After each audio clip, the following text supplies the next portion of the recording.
Allegiance. If everyone could stand and join us, please. Where's Vic? Can we go get him? I pledge allegiance to the flag of the United States of America and to the republic for which it stands, one nation, under God, indivisible, with liberty and justice for all. Thank you all.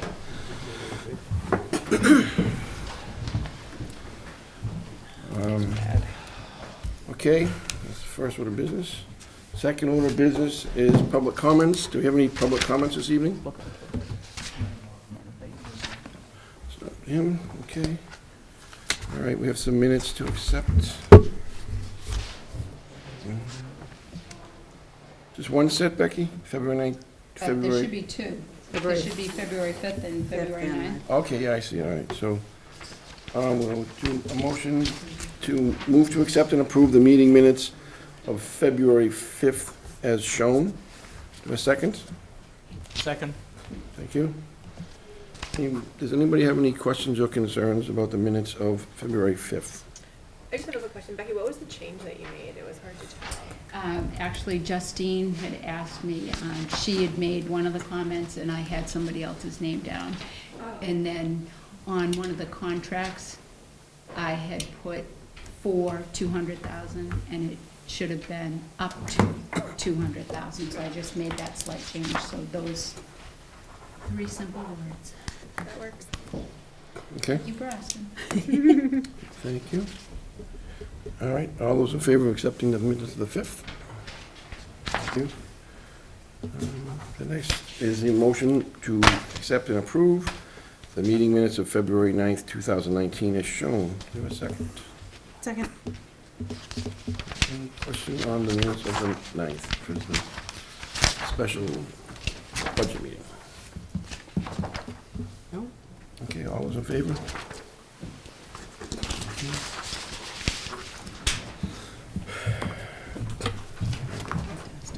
Thank you. Next are correspondence items for the week. The motion that we move to accept and approve the correspondences A through I as shown. Do you have a second? Second.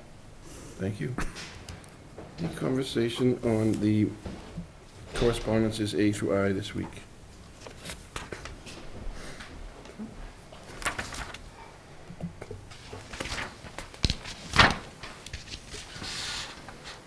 The scholarship, how does that work, Becky? The Board of Selectmen has usually chipped in $50 each, and when you bring in a check or cash, We just give you the money and then, okay. I'll have an envelope going for you. Okay, but do you want to fill that out? The form? I can. Yeah, I'll give it back to you. You just send us a reminder before our meeting to bring money. Okay. So I don't, March you don't have to 5th spot and me. March 19th. Yeah. I can do that. So, what was the question? The, dear Nash, the plan is for Jack to come in another time and go through the whole thing and then discuss. The plan was, I think after the last meeting, the plan was he was gonna come back, go through the parking administration plan, and then, you know, we accepted that, but we were gonna talk about it more in depth and go through exactly what we expect and they expect, or had in mind about, the committee. The parking authority. Yeah, authority. My understanding was the parking authority be appointed by the town administrator. And so, you know, as similar to the Economic Development Committee, they advised me as to policies for the board to review. But I've informed the parking authority because I was hoping to have an assistant town administrator head that up. Right. Yes. All right, so is he, but he is coming back at some point, isn't he? Well, no, No, I Good, think, but yeah. maybe not necessarily for the parking plan. He got what he wanted from the board, which is Okay. All right, approval of that plan. okay. He can always come back, I'm sure. Yeah, I just wasn't sure, you know, what we ended up 100% deciding, but, Well, now it's a matter of implementing the plan. right, okay. So, I guess we talked about what the authority of the parking authority was gonna be, right? What the authority of it was gonna be and what the charge of the parking authority was gonna be. That is correct. And that's what we So were the gonna parking talk about. authority is could be considered a little bit of a misnomer. It doesn't have much authority. You have the authority. So they advise me, and then I advise So you. that's, So it's more like that's, a parking committee, Uh, kind of. yeah, but it's not a committee because I appoint them, so it's more Right. like a working group. okay, It's, so, Parking advisory group. yeah, that, that's right. it's So- advisory. Yeah. So we do Ag. have to kind of, at some point, set the parameters of the Yeah. parking advisory group and what the charge is for that group. Well, And then unless you- I then you will appoint appoint it, them. then it comes from me. No, you would appoint them, but we would together set the, Well, sure, I would Implement policy. work with you, yes, yes. okay, all right. But about the actual charge of it, I didn't expect you, the board, unless you tell me otherwise, to want to help draft that charge. 'cause No, it would no, be- no, just to go through it with, you know, Oh, all right. we don't have to draft it, but just to kind of go through it. Sure. And, You know, and we'll start. I don't want to jump the gun, but Greg is also in the process of possibly, hiring someone that I think is going to help us tremendously from that aspect. So if that happens, it'll be a big plus for us, if that happens. Okay. All right. That was the only question I had about the correspondence items. Does But I do anybody else- welcome people like Mr. Nash, who could be a great asset. to Yeah, the town. absolutely, yeah. Yeah. So Okay. I welcome him to the group. Okay. Does anybody else have any questions about the correspondence items as they are? Okay. All those in favor? Thank you. Next up will be the consent items for this week. And there are...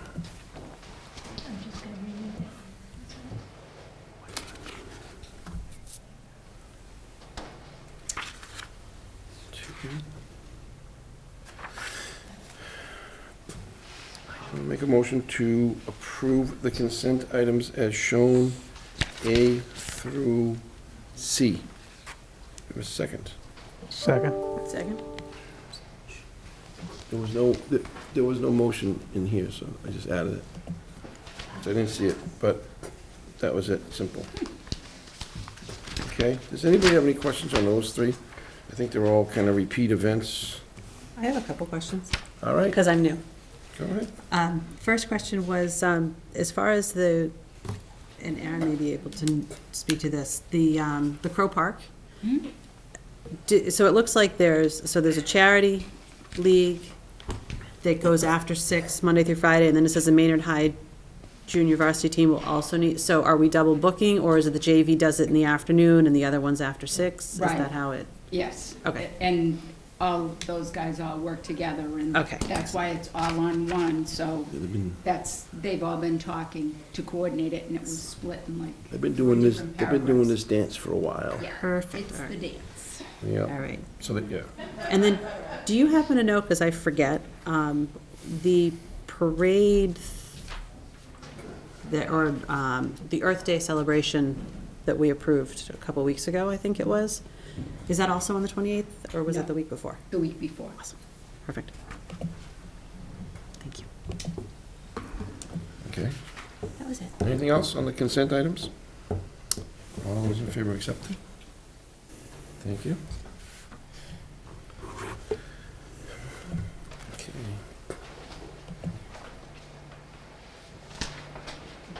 So, has everybody read the MBTA advisory board designee appointee request? Yes. Would anybody like to be the designee? It says right there, it's the chair. I saw that. I saw that. I guess my question was, does it have to be one of us? It says you can designate someone, it doesn't specify it has to be Yeah, off that's- this board. Does That's how I does read not it. specify that it has to be one of us. But they made you a mayor. Yeah, I know, it's big city problems. Yeah, I don't, do we know do we ever have anybody on that? Have we ever had? No, I'm on MAPC and Magic. You're also on this. Andrew went, Kevin had gone, Mike Sullivan used to go, so town administrators and chairs. To the, Oh. to the MBTA one? No. Rock, paper, scissors. Yeah, Yeah. there's more rocks than. Getting fun. Well, I mean, I don't know, could we find out, I don't have a problem. I think it can be a designee, it says right on it, Yeah. Who do designee. we designate? It says you know? appointed designee. And I would think we would want to have somebody who actually uses the service Yes. and is a rider, so that they can bring some ideas from the Maynard residents That makes relative sense. to, you know, the trains and how they run and what can help improve Maynard's lot relative to the train. If you like, Mr. Chairman, I could do some research and provide you a candidate. Okay. Is there, Yeah, that's is there a okay. deadline for this? No. That's what I was just looking, I don't see one. I didn't see I a don't see a deadline. deadline, so. A lot depends on when they meet, because people who use the train typically are going into Boston to work. Or if it could be like two people that rotate turns depending on the frequency. Sure. I'll ask Kate too, maybe she knows somebody that has an interest in this type of thing from town. She may have someone that bends her ear about the train. Well, I'm sure she hears that. Jamie definitely would, because he's, you He know, does write it, yeah. Says he's riding That's, now. yeah, we should reach out to him. He may know somebody. Okay. Okay, I can have a name or two for you, okay, all Mr. right. Chairman. Okay, thanks. So, it's not on our agenda, it's been on our agenda, but we have yet to, we have a public hearing, but we can't start it for 4 minutes, so this will be quick. We have the resolution in support of full funding for the schools, which is just the reconfiguration of the foundation budget that we've talked about, and I don't know if anybody has any type of thoughts about it, or what, but I guess I'll make a motion that we support the resolution in support of full funding for our public schools. That's the motion. Do we have a second? I'll second. Okay. Is there any discussion about this, or do we have a discussion about it? I think we just definitely need to send it. Yes. Yeah. Although, to David's point that he raised earlier, there is some concern that, you know, certain communities may go backwards in terms of not overall dollars, but percentages based on whatever formulas they change to, so that's just a consideration, but We just hope that it works in our kind of favor. thought that that wouldn't happen, but we don't know, so. I don't know. Anybody else have any concerns about it, questions? All right, all those in favor? All right, so we'll sign it and send it off.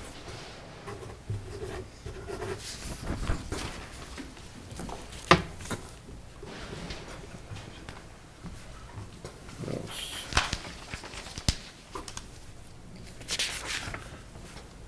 we could probably approve the, since we're not really discussing, but rather just accepting the drafts, we could probably get through all of those, Where are they? unless there's discussion needed. Oh, for the For draft the- articles? For the articles. Oh, yeah. Yeah. Well, all we're doing is accepting the articles, we're not Correct. voting with it, yeah. There's no debate, no discussion. Right, yeah, that's true. And the citizens petition, we can't do anything but accept it. All right, so I can read them all at once, and then, yeah, and then what we do with it before town meeting happens later. So I can read them all at once, Becky? Sure. All right, I'll make the following motions to adopt draft Control D, citizens petition for public road acceptance for Rockland Avenue as shown. Motion to accept and approve Control F, sewer enterprise fund budget fiscal year 2020 as shown. Motion to accept and approve Control G, water enterprise fund budget fiscal year 2020 as shown. And motion to accept and approve Control I, community preservation fund budget fiscal year 2020 as shown. Do you have a The- second? Yes, second, the one question I would have for Greg, relative to the citizens petition, the one thing that we have to make sure is, has it been run through council already as far as approval Yes, of the, remember that. the language of the, Yes. yeah, okay, that's all. But that was a good question, and that was the first thing we checked. Can As you, long as council approves of the language, then it's good to go. I'm actually looking at Aaron McGlusco's. Do you recall, it's been a while since, because we got this a long time ago. Mr. Sweeney's here in the audience, but we got this a long time ago, so it's been a while since I looked at Yeah, it. we did receive it a while back. I can't confirm whether or not, I believe that it didn't get sent to legal. No, I just don't remember, we wouldn't have put it in front of the board if it didn't have them already take a look at it, but I don't remember how long ago it was. But they've definitely taken a look at it, Mr. Gavin. Yeah, okay. Okay. All right. Any other questions about the articles? All those in favor of accepting them? All right, thank you. Okay, now it's 7:15, and we can have a public hearing. So I have to read the legal notice first, and then we'll have the hearing. And the legal notice reads, "Notice is hereby given in accordance with Massachusetts General Law, Chapter 138 as amended, that a public hearing will be held on Tuesday, February 19th, 2019, at 7:15 PM in room 201 of the Maynard Town Building on the application for transfer of all alcohol as a package store license from Online Wine and Liquor, Inc., doing business as The Owl, 86 Powder Mill Road, Maynard, Mass. 01754, to Ancricor Hey, LLC. nice. Did I say it right? Yeah. Ancricor LLC, DBA, Online Wine and Liquor Manager, Anush Yasayan. Yes. Copy of application is on file in the office of the Selectmen. I got all the names right, and I said application wrong. All right, so now the hearing is open. Welcome. Thanks so And much. and you are, I'm going to be the manager and owner so of you, the store. your name is, are you Anush? Anush, yes. Okay, welcome. Thank you. Would anybody like to ask some questions? Do we have questions? Just to clarify, this is really just transfer of ownership of the business. Yes.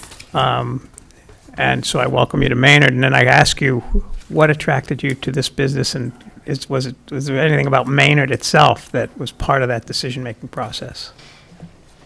So I'm going to be a new one in Maynard. And Are you moving here, or do you live here? no, I No? live in South Shore. Yeah, I saw that, Yeah. so, So so anything about Maynard in particular that, we'll see. Everything depends from the business. yeah, see how it goes? Yes.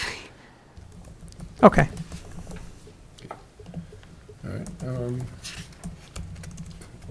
Now, is this transfer between people that know each other? Or you might, I don't, like, it's not like a family thing, or it's totally different people?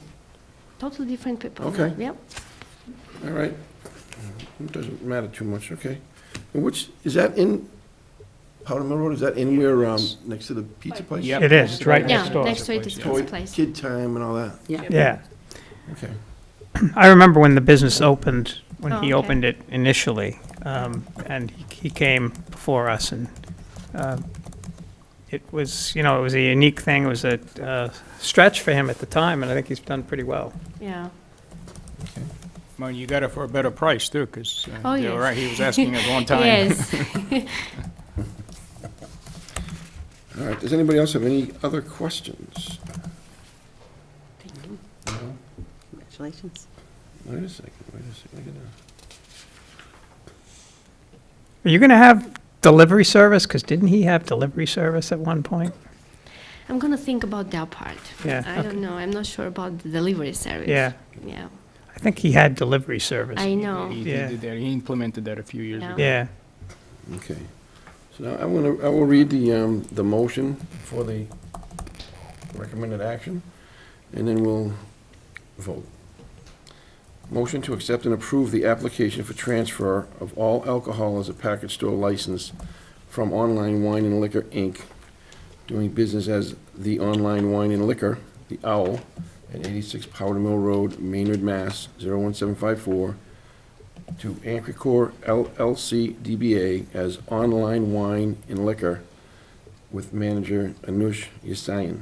Do we have a second? Second? Okay. Anybody have any more conversation or questions? And then does anybody else here have any questions or conversation? It is a public hearing, so anybody else that'd like to ask questions or has questions or concerns, this would be the time to voice them. I do have a couple more quick questions. Are you going to be working there? Yes. You are. Yes. Are you TIPS certified? Yes. You are, good. And any other employees that are going to be there? Any other, maybe my husband too. and Okay. Any other Is he employees? TIPS certified also? Yes, Okay, everyone. okay, Mhm. that's it. Thank you. Okay. Anybody else? Okay. All right, and all those in favor of accepting. Thank you. Thank you very much. Good luck. Congratulations, good Thank luck. Good luck in Maynard. Luck.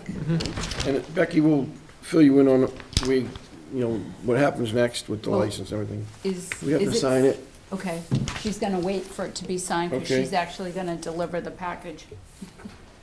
All right. She's already doing deliveries and she wasn't sure she was done. Different type of deliveries. All right, so at this point, we will close the public hearing at 7:20. And then we will move on to the next item as soon as we're done signing the paperwork, which is going to be a presentation from our fire department.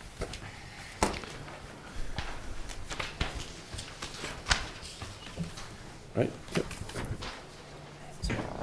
Good evening. Good evening, thank you for your time. I'm like, really? Thank you. Those of you who don't know, this is Captain Angela Lawless. She was in charge of the department while I was out with knee surgery for about 2.5 weeks. And I just want to publicly acknowledge that and thank her. She did an excellent job, and at no time did I feel like the department was not in good hands. Thank you. Nor did we, Chief. Yes. That's the more important part, right? All right, let's see if I can get this right. Okay, so the fire department is comprised of the fire chief, administrative assistant, and then we have 4 shifts. Each is headed up by one of the captains, and then there's 4 firefighters in each shift, for a total of 4 captains and 16 firefighters.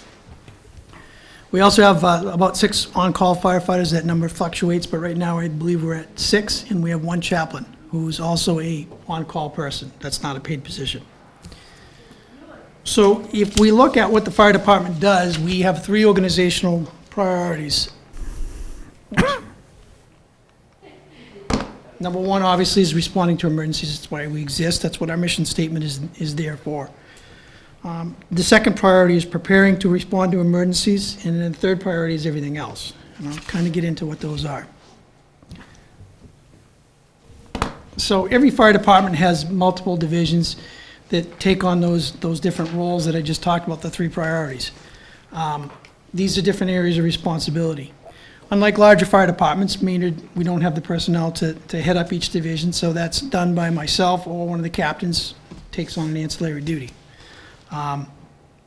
We don't have predefined positions, like Captain Lawless, for example, works as shift captain. She's also the EMS coordinator. Captain Parr he's a shift captain, and he's also public education, and he's going to be taking on the role of training. So they have different roles and responsibilities in addition to their role as a captain.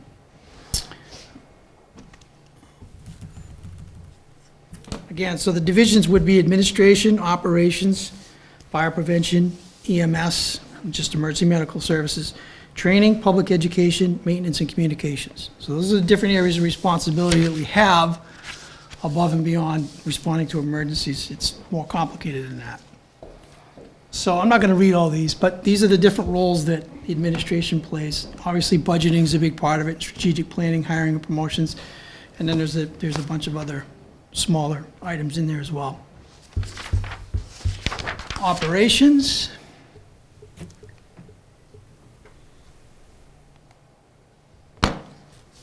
Again, this is priority 1. This is responding to emergencies. This is what our operations division does.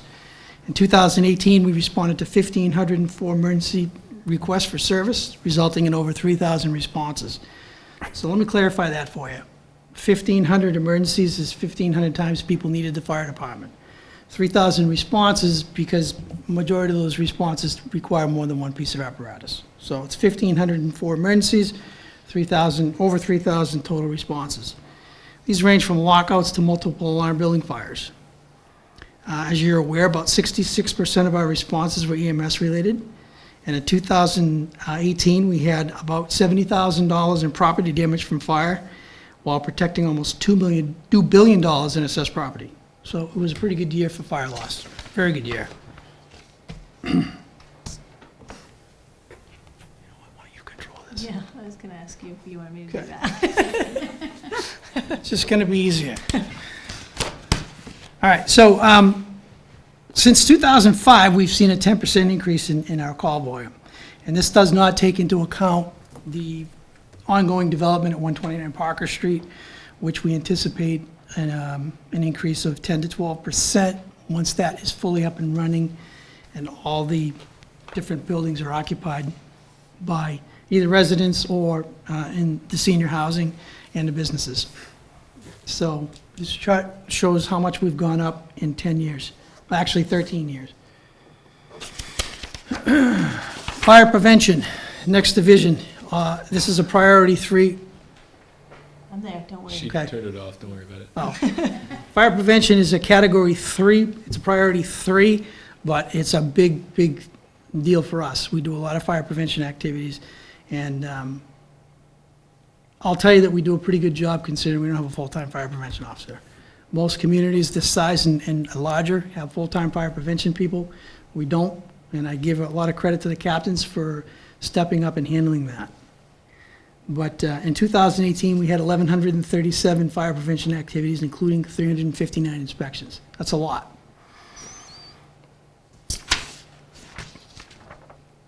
So again, inspections, like, See, that one's not my fault, okay. Put it in there twice. back one. Back one. So again, from 2005 through 2017, we've seen a huge increase, about 49% increase in inspections by year. Last year, we did 300, or just almost 400, and this year we had a slight drop, but we're seeing that trend continue upwards. As 129 Parker Street continues to get built out, that's going to increase more and more and more. Same thing with other projects that are in the queue, such as Powder Mill Place, and then we have a new project down here on 173 Main Street. We haven't done any inspections on those facilities yet. We will be doing them coming up, so we're keeping pretty busy with inspections. EMS. This is priority 1 and 2, and what I mean by that is, obviously, our EMS calls are priority 1. When we go on an EMS call, it's an emergency for somebody, and that's about 66% of our total calls. But this division's also responsible for making sure that we have supplies for EMS calls, for training for our firefighters to maintain their EMT certification, and we actually do, Captain Laws heads this up, we actually do classes for the public too, which is part of our public education, but I think it kind of falls under EMS as well. So it's a couple different priorities EMS takes up. Next. Training. This is a priority 2 category because in order to properly respond to emergencies, we have to have people that are properly trained. In 2018, we documented 899 in-house training activities for over 3,400 personnel hours. This includes everything from new firefighter orientation to leadership development. We have a very, very robust training program. Next. Public education. This is a priority 3 activity. It falls into everything else category. It's just as important, but it does fall in the priority 3 category. In FY18, we interacted with hundreds of students with our SAFE and other safety programs. We also interacted with dozens of Maynard's more experienced adults. We call those the senior citizens, but they don't like to be called that, so we call them more experienced adults. That program is That makes called them feel better. Senior Safe. This past year, we started, and this again was headed up by Captain Lawless, attending senior lunches once a month. Yes. So, and they like that. They can ask questions of the fire department, and they get to see who their fire department is. And some of these people, we actually respond to their homes, and it's nice for them to see us outside of that circumstance. We also participated in the Boys and Girls Club Public Safety Day, as well as Truck Day here in Maynard. And we continue to strive to be in the public eye in events such as concerts and sporting events as possible, where possible. Maintenance, next. Yeah. Oh, wait. So the overarching goal of public education is to influence behavior by educating the audience about risk. So that's what we try to do when we send our people out to do public education. This photo here happens to be a mock DUI drill that we do for the students at Maynard High School, the juniors and seniors every year. So again, we're trying to influence their behavior by showing them consequences. Okay, next. Maintenance. This is a priority 2 activity. And in 2018, we documented 1,328 maintenance activities, ranging from fueling apparatus to conducting daily apparatus checks to laundering soil turnout care. So all these activities are necessary for us to maintain a state of readiness, whether it's the fleet, whether it's the station, whether it's equipment and turnout care. Communications. In 2018, we continued our transition from the old master box technology to radio box, but there isn't really a lot that we do in this division. It is a responsibility, but as we transition more and more businesses to radio box, our communication responsibility goes down.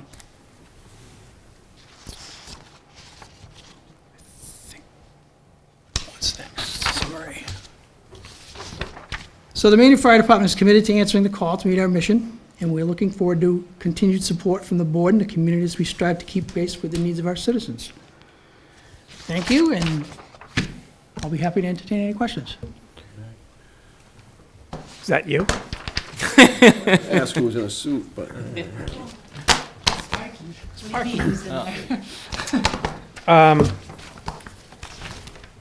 I have a couple of questions. Sure. You talked about the increase in incidents. Yep.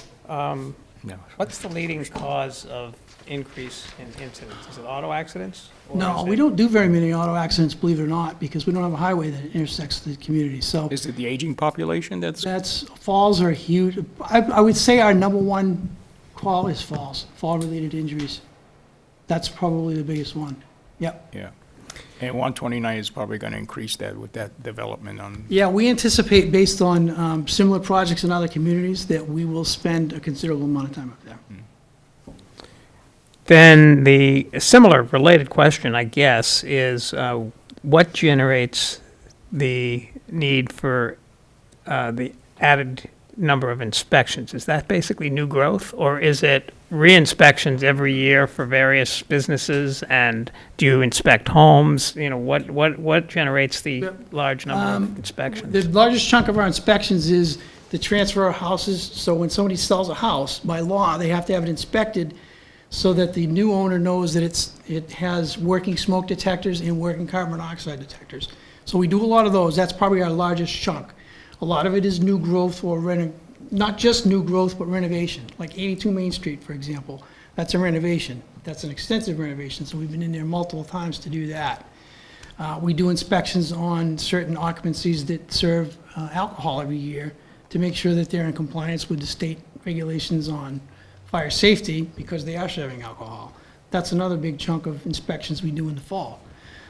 We do home inspections. We don't call them home inspections anymore. We call them home safety visits, but we do those on a voluntary basis if somebody needs it. The other thing we do is if we get a complaint. If somebody makes a complaint about a business or something, then we'll go in there and check it out. We also have certain, like we inspect the schools 4 times a year to make sure that they're up and running and they're doing things properly, to make sure that the egresses are not blocked. And a lot of it's, like you said, new growth. It's when they install a fire alarm system, we have to inspect it, then we have to accept it. Same thing with a sprinkler system and egresses and fire extinguishers. There's a whole myriad of things. We spend a lot of time at the mill when they do renovations too, so. The inspections that are done, you mentioned a lot of them are done towards the end of the year, like beginning in the fall, I guess. Is that by state law that they have to be done at the end of the year, or is that just done because you want to do it for the renewal of their license or whatever it happens to be by the first of the year? In other words, is there a way to make it more manageable for your staff by spreading it out over the course of the year? Well, the only ones we do that we regulate to the fall are the 3 or 4 inspections, and those are alcohol. Everything else is spread out through the year, so. Okay. And we the see alcohol ones we need to have done in order Yeah, to and- get the license renewed and. Right, and part of that inspection involves that if they have a sprinkler system, for example, they have to have that inspected by a third party. So they do that once a year. So we try to keep it at the same time every year so that we're not, changing when they have to have their sprinkler system inspected or their fire alarm system. So we try to keep that in the fall.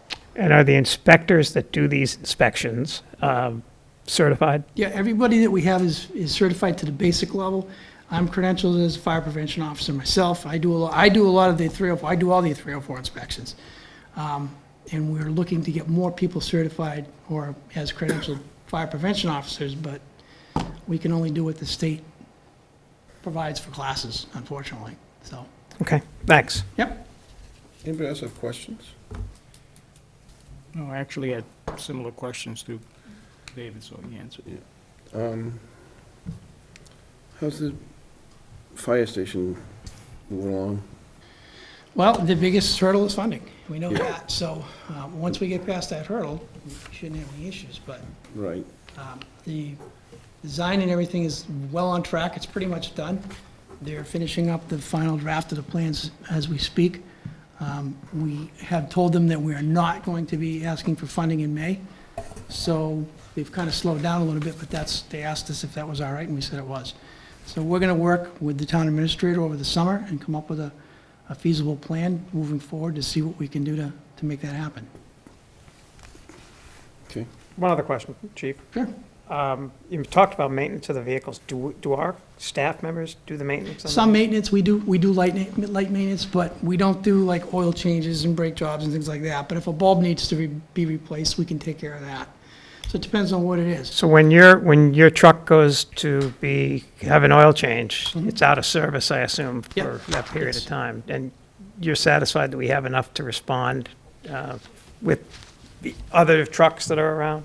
Yeah, we And typically, mutual aid, I assume, if it was a big deal? yeah, we typically, unless it's an emergency, we typically try to schedule those when we know that, we can. There's not going to be a fire? Well, no, but we have, one of the reasons that we bought the ladder that we did is there's a pump in it. So we basically have, even though we have 2 engines and a ladder, we basically have 3 pumps. Yeah. So we could use that in a pinch. We don't want to, that's not what we prefer to do with it, but we could. So, and we did that knowing that, we could have an engine that's down and then have to do maintenance. But we try to schedule things so that we always have at least 2 of our major pieces of apparatus in service at And a you're time. satisfied that we have the redundancy to keep us safe? Well, the only thing we don't yet, and we're gonna try to work towards that in the near future, is the ambulance. When that goes out of service for maintenance, we don't have a backup. Because you only have one. But when we purchase our next ambulance, we will, because we freed up some space in the station to keep that ambulance. Last time we purchased a new ambulance, we had no space for the one that we had that we were getting rid of. So we tried to keep that, we tried to house that in Cambridge for a few years, and we found out that it really wasn't working. It wasn't being maintained. When we needed it, it was out of service because the battery wasn't charged and so on. So we ended up trading that in as part of the deal when we replaced engine 2 back in 2015. But now, with having 2 engines in the station and the ladder is outside in the temporary structure, there is room for the ambulance in the station when we replace the current one. So we'll keep the current one as a reserve piece, and then run the new one when that comes in. And one last, we recently re-upped with that program, and I forget what it's called. Samara. Yeah. Everything going smoothly with that? What's that? Everything going okay with that? Yeah, it's We lost a few towns out of that group, or? we did, and eventually it's one of our goals to try to break away from that, but we're not ready to do that yet. But the program itself works well. It's for this community, it works out well, and we haven't had any issues with it. They're actually a very good company. They provide much more than just the response. We do our EMD through that, which is our emergency medical dispatch is done through them. They provide training, they provide supplies. If we need people to stand by in an event, they're always there for us. So it's working out well. I got a curiosity question. Sure. Have we responded to any emergencies at the Muse? Yes, we probably do 2 or 3 a year. Okay. And that's a question that comes up now and then about the Muse.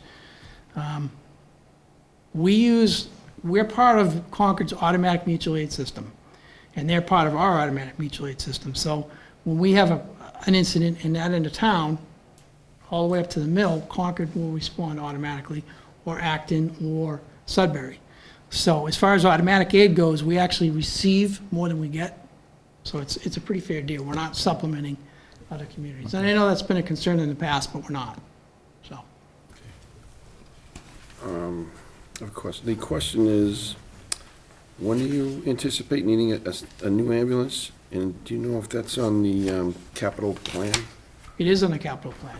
Do you We're know trying to get it timeframe? we're trying to get it this spring. This spring? Okay. Anybody else? Any questions? Thank you for your time. Thank you. presentation. Thank you for all you guys do. Thank you, I Thank you appreciate very it. much. Appreciate your time, thanks. Thank you.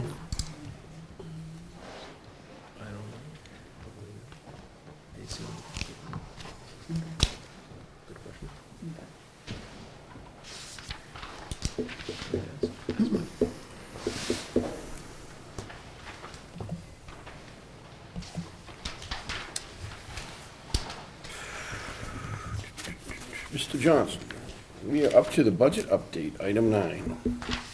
Not much to update, because Finance Director Mike Guzzo and I are still working on trying to solve that House 1 shortfall.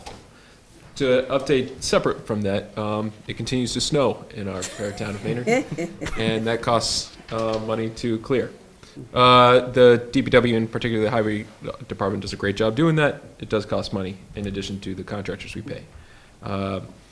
Just the other day, Finance Director Mike Guzzo had me sign authorization to go into the deficit spending, which I'm permitted to do as the Chief Administrative Officer per the 2016 Municipal Modernization Act. As we have been budgeting for a number of years, we had originally appropriated $117,000 towards snow and ice efforts. We went through that last month. So as of today, we are over that $117,000 by $90,000. And there's another snowstorm tomorrow. So we will continue to prepare for that. And as I presented at the joint budget hearing, I recommended a commitment of $430,000 from free cash towards those efforts. Okay.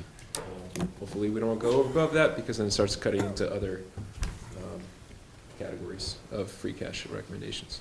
So if it doesn't snow anymore after tomorrow, then we could actually, How did that compare to last year? I don't know This how it is did low. last year. Mike, are we on, Try not to talk are we about on it too par with where we've been in past years? Last year, at the same point in time, we were at $170,000.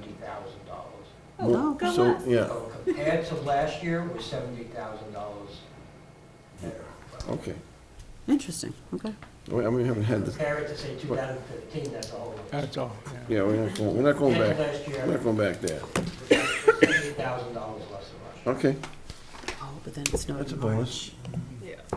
Do we keep that, excuse me for not remembering, but do we keep that number in our annual budget when we present it, basically stable, or have we adjusted up? When I came here, it was $87,000. In 2015, we increased it by $32,000. Since then, we have not increased it. Right, so it's been $117,000 since, and I didn't recommend an increase next year. It's just difficult to, I think Mike and I will continue to discuss it, and I would like to increase it. I think, You can't decrease it. Well, it makes it, no, I agree with that, and it makes it, it's more conservative to maybe boost it a little so that you're not grabbing Yeah, I was at gonna say. under. We could have Yeah. increased it, let's say, every year, but Yeah. say let's say even 20,000, we'd have 100,000. Yeah, but then you're digging it somewhere else. bingo, it's easier said than done, yeah. Cash, but I mean, that's a decision But- I think we have to talk yeah. about as going forward, whether we want. Well, the issue becomes the beginning of the conversation where, Greg's allowed to sign that authorization to allow to go over that number, whereas if we take and put it in the snow budget, you can't change somewhere else. He can't authorize you to take more and put it somewhere else. We budget X dollars in most any other department, that's what they get. You can't change. So, I mean, to have the shortfall be here, it makes the most sense. Personally, I think since I'm being here, I would have loved to have increased it by 25,000 every year, but that's not something that's happened. Yeah, and most communities do not. And that's where they find money to, Why That's don't true. most communities have shortfalls? yeah. Right. Because they don't increase it, they know they can just leave it and spend it over. So we'll see how we do, Mr. Chairman, for the rest of the year. No other news for the budget. We are starting to get some numbers back from our insurance providers and whatnot, but Mike and I haven't analyzed it yet to provide recommendations. We will likely be able to have updated recommendations by the next joint budget subcommittee meeting. Okay. And then we can report then. Okay, so, have we heard anything from anybody, any of the departments about, since we had the meeting on the 9th, anything from the schools, or any noise from anybody since the 9th? How so? Mr. Well, Chair? usually after the meeting of the 9th or the 15th, the annual budget meeting, we usually get a letter from the department that might be looking for some more money every year. I actually think that because of these, because of the joint budget subcommittee meetings, I think that going into this particular meeting, everybody was really on the same page. So I think at that point, the schools knew pretty much what we were working with. And I think that Greg's done a great job keeping, Greg and Mike have done a great job keeping the school department up to date with what is going on with the budget. So I think that so far, and we're hoping to continue that. We just booked another budget subcommittee meeting for March 4th to continue the conversations because of the $172,000 shortfall. Right. We won't be hearing, I guess, on the second round of the House Committee Yep. until probably the earliest. It's July, I heard, right? Yeah, I mean, typically. July is when the That's what budget I- needs that's what to be, I- it oh, needs to to be be approved. produced by Okay. July. I think that, typically what drives that is we have our meeting, the budget goes out, and then there's, in the school budget, there's different places where the suggestions that cuts will be made, and those type of things, the pressure from parents. It has nothing to do with the communication among budget subcommittee people. Oh, yeah. It's more pressure from parents to the school committee to say, I don't want this, I don't want that, you have to tell the selectmen we need more type of thing, and I'm just wondering if we've heard that, and if not, it's great, but, it just occurs. No, it's similar to the letter that you just endorsed or would like to endorse towards the state legislature to asking for more money. I understand. I have not heard that though, Mr. Yeah, Chairman. no, I was just curious, because Well, that's a good thing. it usually comes, and if it doesn't come, it's great, but Yeah, the only thing that kind of shocked me when you looked at the school budget, even though we were hoping that they do level funding, they didn't. So they went up like 8%, almost. 8% or No, 9%? to their credit, they started at 6 and then they had they started at 7 They started at 8? and then they went up and then Well- they had two different numbers, one for 8 and one for 6, and I Okay. took them down to 5.5. Okay. So they. And then your plan is next year that you're going to say that to them up front? We have not strategized Oh, as to okay. our approach to next All right. year yet. don't give it any. We have a year to go, but I think I've advocated before, we're way ahead of ourselves, but we should get the historical average, give them the historical average and say, here's the number, Well, that's what we're gonna be. that's The exactly it. historical average percentage-wise? Percentage-wise, yeah. and Yeah. this is very likely where we're gonna be, so they can start working on it Yeah. from that perspective. And I think that was your plan, basically, right?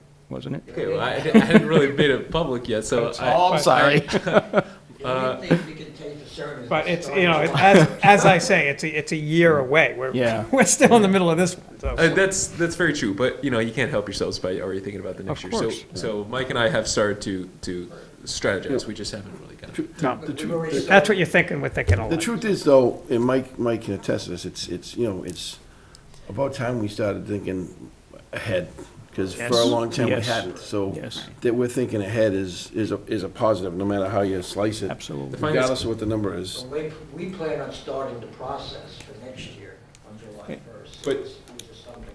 But to also give credit to the Finance Committee, they have really taken a very serious look in that long-term projections, as you were alluding to, for both expense and for revenue.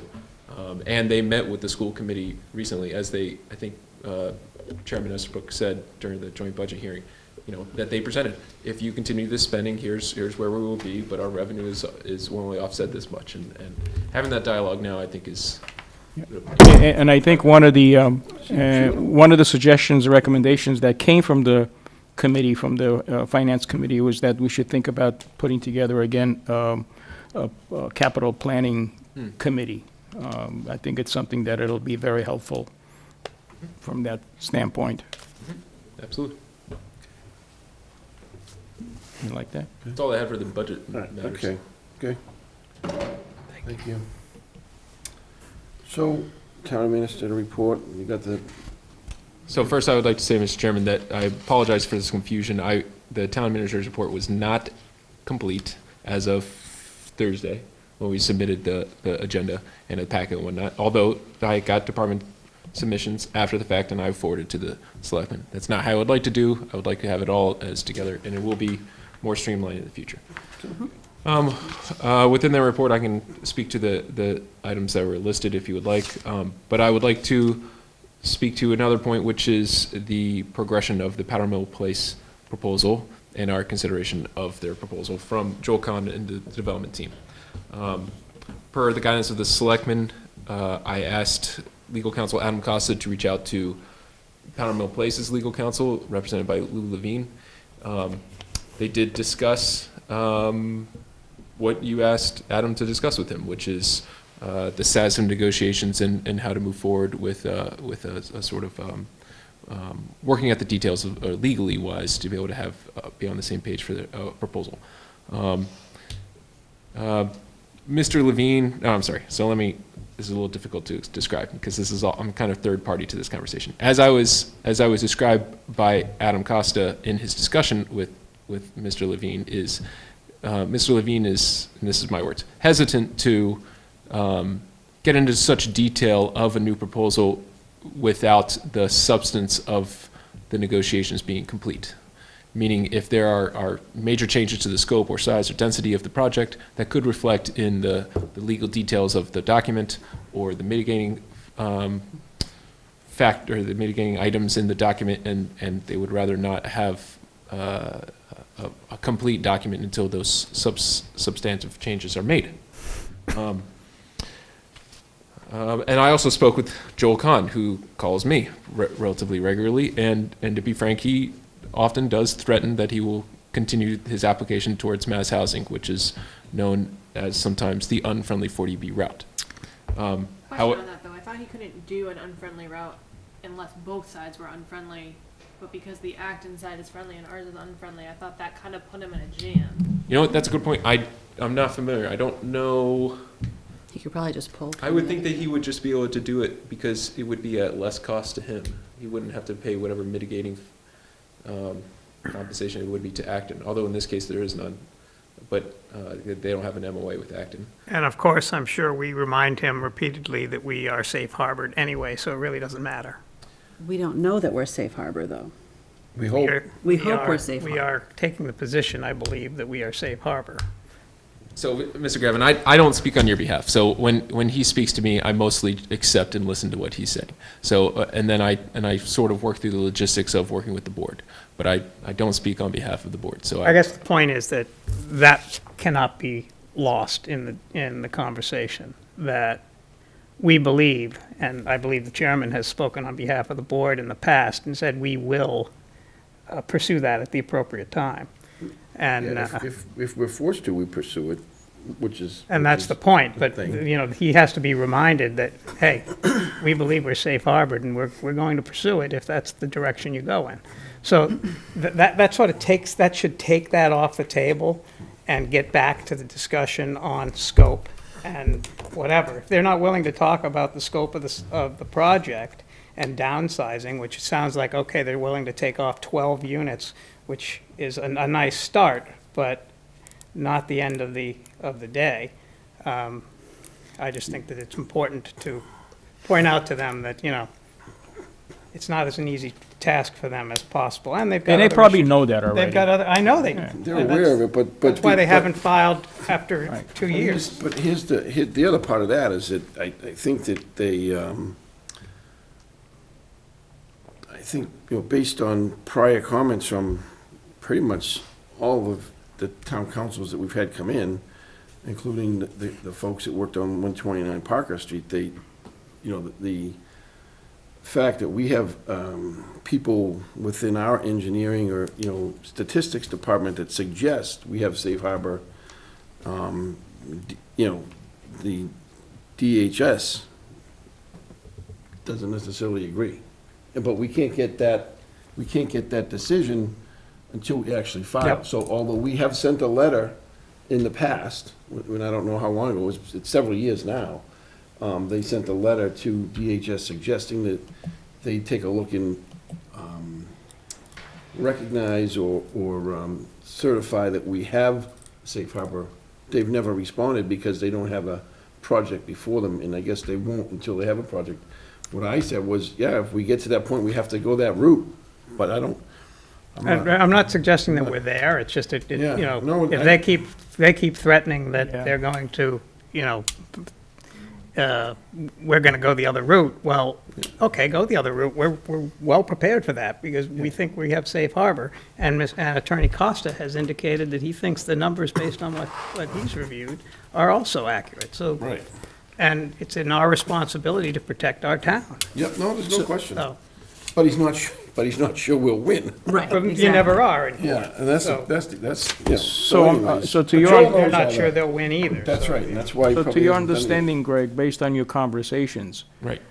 is this a negotiation starter, or what they came back to us and said, yeah, we. I didn't finish, so let me, I Oh, I'm want to sorry. clarify also, because Mr. Gavin alluded to something that I hadn't quite said yet, which was, so Joel Kahn did say that they are considering and willing to lower the height of the front-facing building along Powder Mill Right. by 1 story, which comes out to about 12 units.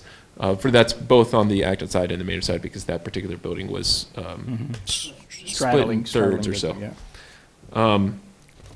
And Mr. Khan would like recognition of that compromise to be reflected in any sort of mitigating considerations.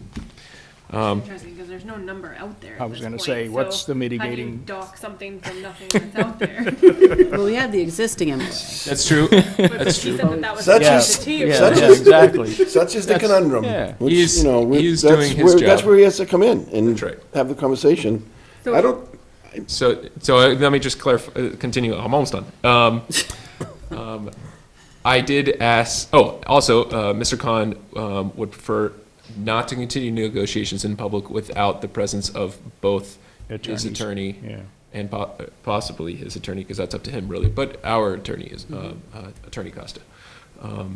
So I already did ask Attorney Costa if he wasn't able to come this evening, he had a prior commitment, but he said he would be available for the next regular Selectmen's meeting, which is March 5th. And we could add this topic to the agenda if need be. Yeah, and nothing should prevent us from having the ability to speak on our own, not necessarily about negotiation, but perhaps about our approach to things. We don't need to have the developer here to have those discussions. We don't need Adam here either to have those discussions. We can have those discussions on our own, and of course, unless there are some questions that we might have about the legalities of certain things that we're talking about, that we might want to have Adam's thoughts on, but I don't think it's required at all to have the developer here while we're talking about certain things until we're ready to talk to them, and they certainly shouldn't control our agenda. The only reason I think it would be a good idea to have Adam present in our discussions is if there's ever a point where he's negotiating with Attorney Levine on the phone or going back and forth with MOA drafts, he'd have a better idea of where we're as a board are coming from and further. Oh, no, I wouldn't disagree that it's important to have Adam here when we can, but I don't think it should preclude us from having conversations among ourselves without him Yeah, I here. agree. I mean, if we want to move things forward. So are we thinking that the next step would be not to have Joel come in on March 5th, have Adam come in on March 5th, and develop something such as a proposal / counter-proposal that Adam could then draft up to then submit to Yeah. Lou? Yeah, I think Well, that's, I'm but sorry. there's go no counter proposal Counterproposal. to. There is there's just a nothing to proposal counter from our because office. you know, I would all agree. we asked was, we asked Adam to look into the possibility of lowering the height. Right. You know, minimizing some heights. And then he came back with his, I don't know, did he make a proposal? He just said, no, he said, we're willing to do the height, but we don't want to talk about anything else until all this other stuff is done. I feel like they're asking us to bid against ourselves. And It's they're like also very- only, the way I It's- understood it it's is kinda we're also crazy. only willing to talk about the height of that one particular building. I mean, if Joel And- wants us to move along, I feel like Joel has to say, okay, I've incorporated your reduction in height, and this is what we're putting together as a new offer, and then we could respond to it accordingly, because that's kind of how a negotiation works. Well, correct. And Still hasn't come back with Adam, proposal. and Adam said that, and correct me if I'm wrong, but what Adam said was that in the conversation that they had, he had with Joel, that Lou, Lou, didn't want to address the Adams redlined items. right, so as I said, So Lou- they didn't want to go into the legal, the legal legalese, detail of right. it until the I substance think hit. the legal detail is so important to everything else we're talking about. It's like one big package. Okay. Because a lot of the legal language that Adam had redlined and that we had talked about as a group months ago were a lot of the contingencies about how they could withhold mitigation money, how they could stop. They haven't even put a number out for mitigation money. So I don't see how there's anything there for us as a board at this point to negotiate. Okay. We said, hey, we want the building heights lowered a little bit, and they're saying, okay, we'll consider it. If you consider these other things, we're not going to tell you what these other things are. We want you to kind of throw them out there and guess what we're thinking. Like, that's not So how let it me, works. let me just clarify and add that they didn't say that they weren't going to talk about the legal things. Maybe I wasn't clear. So, or maybe I didn't clarify completely. Adam did say that Lou said that he read through all the MOA, because everything's public, all the red line documents are public, and that Lou said he's willing to work, and none of it's surprising. I mean, it's not surprising to Lou. That's his job, is to try to get as much out of their deal as possible. So that's what he tried to do, and then Adam said no, and then they will work through all those things. And Adam, I have confidence in him that he can work through to make sure for the best protection and for the benefit of the town. So they just didn't finalize anything. They didn't come up with a new document. They just said yes. Those are valid points that the town was making. So that's what I meant to say, is that they haven't actually done the work. They said Right, that they would do the work. I think Adam's doing a good job, and I understand that. I just feel that what Joel's doing is trying to use like posturing and threats to get us to bid against ourselves and come up with what that proposal should be, where it should really be them. So I think if Joel wants to further negotiations, Joel should incorporate this whole thing about the lower building height and put a proposal together and say, this is what we're willing to do, and then we can negotiate with them based on that proposal, using the advice of Adam and incorporating some of those legal changes. So if the board would like, I can convey that message to Yeah, Joel. Yeah, Okay. he knows where we But stand. to Melissa's point, I mean, does he understand what the word negotiation means? I mean, he doesn't, I don't think he's negotiating at all. Basically. Well, see, I was thinking that we could actually just put our own proposal That's- together. that's right, and, yeah. And basically. To see where they go with that. Exactly, so we would put everything in it that we want, Yeah, we can do that too. We including should do that. including that lower, Yeah. that lower height and whatever, kind of going, assuming they're gonna do that, and, incorporate that, plus any mitigation, plus, the other things, and just give them that jumping off point, because I really kind of feel like, I understand what Melissa's saying, but I also feel like they probably don't know what we're looking for either, because we haven't told them, other than the building height, what, you know what I mean? So I don't know. Well, I think feel like we're kinda from chasing our tails. standpoint, that was for us, it was a beginning, but to Chris's point, from their standpoint, they thought it was the end, so. I don't know if it's the end, But I just think that's a beginning for us. It's a good step in the right direction, and I think we should just put our proposal together and just send it to Yeah, I them. have no problem putting a proposal together, should- because I mean, right? we can pie in the sky it and Yeah, ask for why not? everything. Yeah, why I not? don't know what's the end, but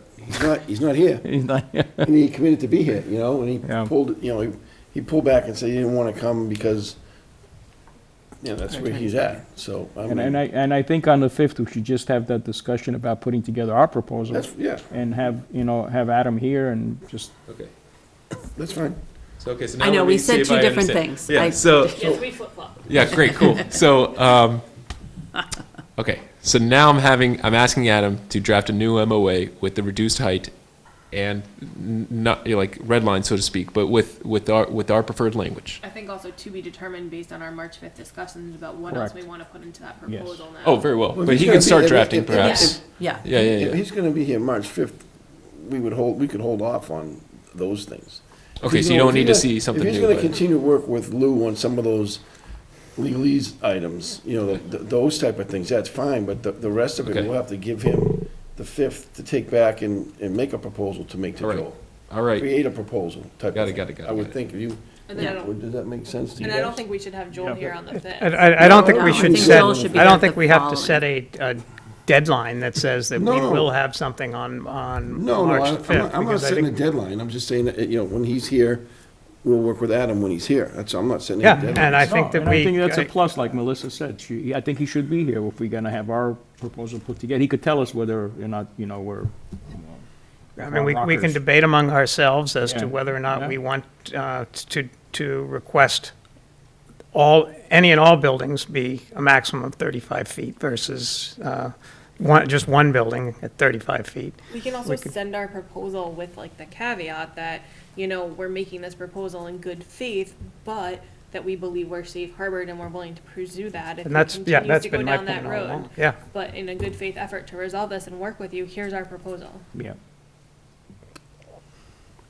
Okay. And I do have some thoughts relative to mitigation that I could bring to the next meeting without a problem. I think we all probably do, don't we? I think we probably all do. Yeah. The most fun about the proposal, Yeah. You want some money? just some. All the money. I think I understand, Mr. Even Chairman. Mike likes that. Does that make sense? We Yeah, need a new close elementary enough. school.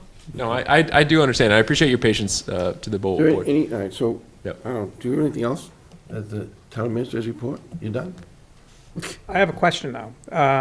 Can you talk a little bit about the issue that we had relative to the sewer break late last week, Thursday or Friday? There was a sewer issue on Parker On the Street. Parker Oh, Street. right apart, Saturday. yeah. 63 Parker, was it? Wait a second. 63 It was going Parker into Street, somebody's basement. Yeah. Water in the basement. It was, Well, how is that related, if it is I related? can't speak to it very well, but I'll do my best. So, because I'm not an engineer and I don't work for DPW, but this is what I got. They're in the process of doing sewer upgrades in that general vicinity. They had difficulties finding the existing sewer line that went under this particular property. And somehow in their processes of trying to find that sewer line, they broke They the found it. sewer. Yep, and it started to go into this person's basement. And although DPW Director Aaron McCluskey said it wasn't a significant amount, but I think he's seen pretty bad, and I think any amount is pretty bad. Yeah, But, I think just a toilet overflowing is pretty bad. Yeah. So, but they were pretty quick to help and aid, and the whole neighborhood, to my understanding, has been cooperative and sort of working with the town. So, maybe. But it was Maggie our disagrees, staff. but that's what I thought. It was our staff that was involved in the, No, we've been contracting out. So the, I don't know much of the details. I could have Aaron write a I memo know on it a if you'd like. timeframe. It was all wrapped up within like It was 2 or pretty 3 quick. hours. Yeah. But I could certainly have Aaron write a description of no, what happened. I don't if want, you'd I don't like. want to waste his time Oh, doing okay. that. But just I don't know much about it As beyond. long as the resident is happy, everything was taken care of when time. I haven't been told otherwise. I'm sure we would have heard. Do you know if it was caused by digging or if it was caused by infrastructure? I think Good it was. question. I thought it was digging the way you Digging. framed your email. Aaron had Been a while. mentioned. I don't know. I don't know either. I don't know the details. But now I'm curious again. I could find Because out. that's a difference with David's point. That makes a difference if it's the. So caused by our digging? No, if it's the infrastructure, because that cause was too, something is not, Was Maybe it I'm not caused by understanding. by a pipe that burst as a result of something that was going on, or was it that Okay. we Dug up a pipe. artificially influenced the pipe by hitting it with a shovel? Broke it. Yeah. Okay. I don't know. So let me find out. It's really just to get at the point of what condition are those pipes in over at that particular location is, Sure. and it just goes to further show the infrastructure needs. And I don't know if that's what led to it. I don't know. That's what I'm trying to get at. I'm not sure. That's all I had, Mr. Chairman, for TV. so well, one thing is, I know you're keeping us up to speed and updated on what's going on with Green Meadow. So you feel comfortable with the way things are going, or? If do I feel comfortable with the way things are going? In regards to the town's response, so, okay. The town has been as supportive as possible with the school department and school committee. Specifically, DPW Director Aaron McClesko and his facilities director Tim Goulding, as well as the rest of the town staff, whether it be in reply to public records requests or any other need for service that the school asked for, were there. And I myself have been in attendance to a number of meetings and in support of the school's efforts, and that is, I think, what we've been providing to the utmost we can, which is support of the school. I can't speak to the school's deliberation or the decision-making. I'm not privy to those meetings with the school committee and the school department. I don't know. I can't really speak for them. I'm comfortable with the job that our staff is doing, and there have been some lessons learned, and I would never deny that. Like we are learning a lot through this process. We're learning things that we should have done differently, and I think we will be a better town staff for it and support not only the school department but the other departments better in the future. But like I said, there were lessons to be learned, and we had a number of, we as in the town side, may have learned of some shortcomings, but we will address it and we will own it and move forward. I think as a whole, the town will be, in the end, all better for this sort of process that we're going through. But it will be an uphill battle for a significant amount of time. My company for years has had a process where, things happen in any organization. So we have a process that we refer to as autopsy without blame. And whenever something goes adverse, as I guess most people would, you sit down and you reflect upon, okay, what happened here? And basically you do exactly what you're talking about, is learn from it, realize how we're going to improve from it, and it's not a finger-pointing game. The difference between what we deal with at this table and what we deal with in the, in the corporate world is that in the corporate world, you don't have residents or public, typically. You don't have, in that vein, it would be the stockholders, if it was a stock company or whatever, pointing fingers. And most of the time, stockholders don't get involved in that type of thing because it's relatively minor. But here, it's a political issue. Because now you get people saying things relative to the politics of the whole thing that makes it a hell of a lot different and much more difficult to do anything without finger pointing. Because somebody somewhere is going to say that somebody did something wrong, and somebody's going to say, that person shouldn't be doing this, or that person gets paid X, or that person gets paid Y, and nobody listened to this. And that's the problem, that we need to try to ask our residents to have some patience and to work through this, and we will get to a place where we are better off as a result of it.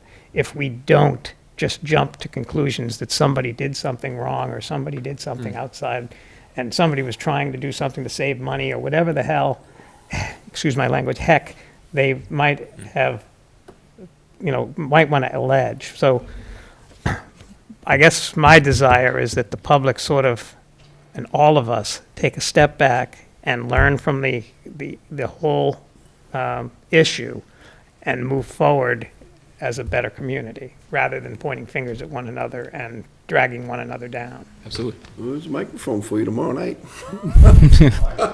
So tomorrow night at 6 o'clock, they're having their, I don't know if everyone was aware, but Dr. Girardi is going to have a meeting tomorrow night at 6 o'clock.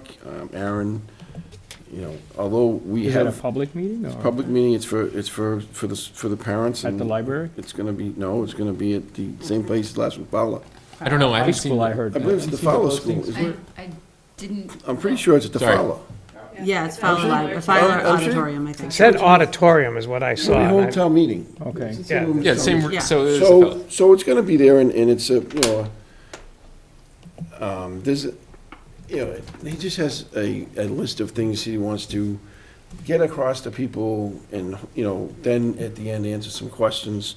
It's kind of a presentation as to, as basic as what is asbestos, how does that work, how does it get in the air, what are the effects, all that stuff, from the beginning to the end, and then some questions. And to David's point, I've sat on I don't know, since they had their last meeting, which was only 2 weeks ago, Thursday, right?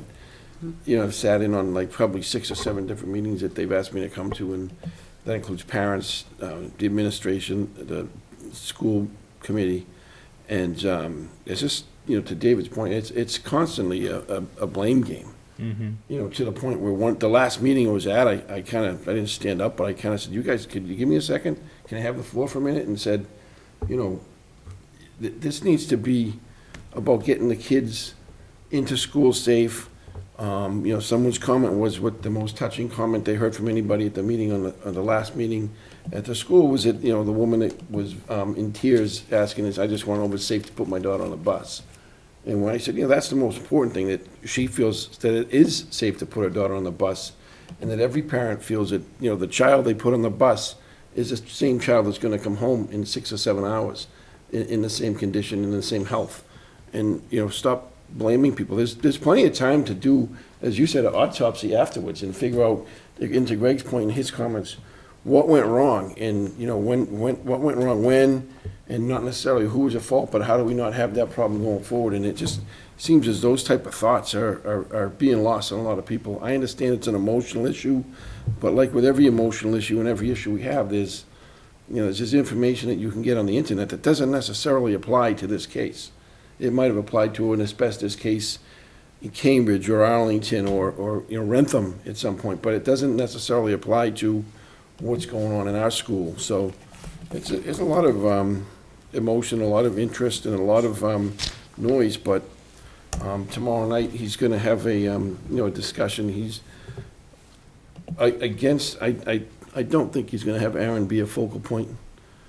At one point he had, and Greg and I had met with Dr. Girardi and Justin Hem one night and just kind of asked that, Aaron does not work in the school department. The decisions are the schools. Correct. Aaron is just there to help, and That's right. to continually put Aaron in the front row. It's not fair. Is not fair to him or his position, because he's helping you do things, but Dawn, Justin Hem, Dr. Girardi, and others are making the decisions. He's not making those decisions. He's just reacting to decisions and helping do certain things and get tasks completed. So, I don't know, they're having a meeting tomorrow night, and it's gonna be they go through the whole agenda that I saw. Who's running the meeting, the school committee or the? Dr. Girardi's, it's Dr. Girardi's meeting, so we'll see. And there's just a lot of information that, about different things about asbestos and the company that's doing the work, and, some people say it's a bad company, and they've had different issues in the past, but the company also remains the state of Massachusetts' go-to company for any asbestos issues in Eastern Mass. That's the company the state refers to and the state uses, so. But from what I hear, that they hire subcontractors, so is that what's going on? So the They question was the subcontractor that was hired was the one that was in question. Yes, years ago in Tingsboro, I don't want to misquote. whatever. Yeah, it's. Well, that's a good approach that they're doing tomorrow. But they're a company that's well-respected in the state, and, Right. their name popped up on Google on a bad article, and naturally they're no good, and whoever hired them is no good, and because that's no good, this guy should quit, or that guy should resign and move on, and it's just craziness, the hysteria, But to David's point about this, doing the autopsy, is that you guys getting together with the school committee to do this, or no? No. You're looking at I what was went talking right, on what, from just a in general general, sense, just in from a general. general sense. Just to find out what we How to could have. reflect on it once the Correct. once But the is that process is- together with the school committee or just on our so- own? I don't know that anyone's at that point, but in to reference to some of the things we said earlier, it's a school committee, school administration issue. Correct. Unless we are invited, Right. we really won't have a part in it. but we got pulled into it. I can speak to a little bit of the lessons learned. So Kind of have got pulled into it somewhat, yeah, but So we did meet with the Department of Labor Standards representatives. And by we, I mean myself and Tim Goulding and Dr. Girardi. So I don't meet with the school committee. I meet with my counterpart, which is the superintendent. And so we met with the Department of Labor Standards representatives, and they went over a list of items for, to be addressed. But not only that, but to support us, to help us. They gave us a template for policies. They gave us, they're very, I thought, very supportive.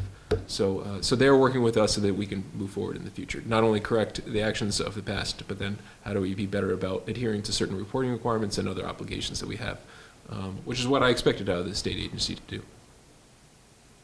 so anyways, that's all I It's have. already started to, and That meeting's at 6, and, you know. Yeah. Yeah. I don't know if I can get back from work. I wasn't planning on it. I didn't know there was a meeting And the other tomorrow. thing, I don't know if, My schedule is, one of might the not other, allow me to get there. But the other issue I don't need is to be there. that the insurance company will pay Yeah, up to 100 $180,000, which I think we yeah. got that email. And then there's gonna, in all likelihood, be an additional funding need, so that's Yeah. something that, we'll get dragged in at that point. But do we That's know correct. what the total cost is yet? No. No. Anywhere near, what an estimate? I don't- couldn't, because I think it fluctuates because the school committee's request has changed. So, depending on the amount of, not only, so beyond the abatement, and which also includes the decontamination and the moving, and then potentially new supplies if we have to dispose of exposed supplies. But they want to maybe do more improvements on the structure of the building. I Yeah, don't know they're what those proposing are. a membrane on top of the roof. Right, and so if that's the case, that's outside the scope of the insurance, Correct. certainly. And, right, so we'd have to, And that had been, my recollection, we had filed with the MSBA for several years in a row for help with the roof repair. accelerated roof repair program. Yeah. Correct, And we've been denied correct, the last 3 years, if I remember correctly. correct. But to that guy's point at the joint budget meeting, why would the state fund us for a new roof if they know in the pipeline we need a new building? school. You know, that's a terrible investment on their part. Right, so we've been in contact with them, by we, actually, I mean, the school department, in working with DPW, specifically Tim Goulding, has been working with the MSBA towards a proper application for the core program, which is a full So school. that prompts a question. Has the town of Maynard, or has the Maynard School Department, made an application to MSBA for a new school to replace the Green Meadow School? Yes, last year, right? Yes, but has this Maynard School Department replaced this? We've made applications, and we've seen applications go through here for roof issues that Aaron Oh, has was said. it the core program? But have we actually applied for funding, or, for the program, into the program to be put on the list for a new school to replace the Green Meadow School? I believe we have. I think that was when we were just turned down for. I believe we have. No, we turned down Not for that roof. for the roof. I don't Our- ever remember having a conversation in this. Because it came up, and it's come up at Right. several different intervals in this process since this started. I never heard that before. Yeah. And we never had a discussion in this room Okay. since I've been sitting here. And if David or Melissa or anybody that may have heard otherwise, correct me if I'm wrong, but we have never had a discussion in this room Okay, as selectmen okay. about a replacement for the Green Meadow School in an application for a grant for such a thing, or for monies for such a thing. So I understood that we had, but maybe it was my assumption just because it comes up often when dealing with the school and their particular schools. So I'm gonna make a public records request and ask for a copy of the MSBA. Do I make it to you, or did I make it to the town clerk? It's already done, Mr. Chairman. You just, Because I've never, I'm asking because I don't believe it's been done. okay, all right. And if it's been done, it was done without us knowing, which isn't necessarily make it wrong, but I would think that if you were gonna request, a $20 or $30 million school in the town of Maynard, I think we probably might know. twice that, 40 to 80 million dollars. Whatever the number is, I didn't wanna shock you in here. I can get you something. But I don't know that we have, but people are saying we have, and Okay. it's never been discussed with any prior town administrator or us, and that I know of, and it would just be. Yeah, I know we surprise. definitely talked about the roof, the Roof, roof several times. replacement. Yeah, for several years, but I never remember having any discussion about the school itself. And, you know, you can argue all day whether or not a new school is needed, but part of that school is less than 30 years old, or about 30 years old. My understanding is the design of it was not good. Perhaps that's the case, but, you know, the part that they're working on now is 1950, so, Oh, yeah, yeah. you know, so, What do okay. you expect to get out of a school? Like, what's a typical lifespan? I think they typically, well, modern schools now, they're probably much less than what they were, but you look back, some of these schools have lasted for years, but I think 50 years is generally, and that one wing of the building is about 50 years old, but the other is less than that. Okay. You know, it's like there's like three different Phases, additions, yeah. 3 different phases in the building. I think because of, infrastructure, meaning, electronics and some of that other stuff. Yeah. that Older schools are falling out of use faster than a new school's gonna fall out of use in the future because Maybe. certain, green issues, ecological issues and all those things. I mean, schools, no one was thinking about that. The way things are wired to allow for Yeah. internet access and That's a good point. I don't know, but that's my guess, but that's all I have. Armand? Yeah, I got a quick question, because I don't know whether or not we need to reply to Vic, to his request, or is that something that you guys already replied back to his request Specifically, what request? in The regards tax to? abatement? Yes, in regards to Greg had his, a reply. you already replied based on what we, I told you what my we, reply. what we did, yeah, okay. I actually He expected hasn't, Mr. Tom Leader. he hasn't responded back, okay. I think he was invited I to mean, bring the issue. I don't think it's a part of the public record No. here, and, you know. No, I mean, I I just can want, speak to it now if you'd like. I just want to recognize the fact that they responded quickly on the day that we came here, and he talked about the Yes. barricade that was blocking between Middlesex Savings Bank and his business, and they went there the next day, and I was witness to that. It was moved, and so that shouldn't have been a concern anymore. So I don't know, we responded quickly, and, to Aaron's, credit, he did that. Yeah, I don't know if we can talk about his specific request until he actually Correct. makes it. Okay, But got you. All right. we know it exists, but anyways, is there anything else? No, I'm good, thanks. Melissa? I'm good. Justine? No, I'm good. And I got nothing, I got nothing. Nothing? Okay, well, I make a motion to adjourn. I will second it. All those in favor? And our next regularly scheduled meeting is March 5th. Day after the budget subcommittee meeting, March 4th. There's a bylaw. A lot of meetings on here. Down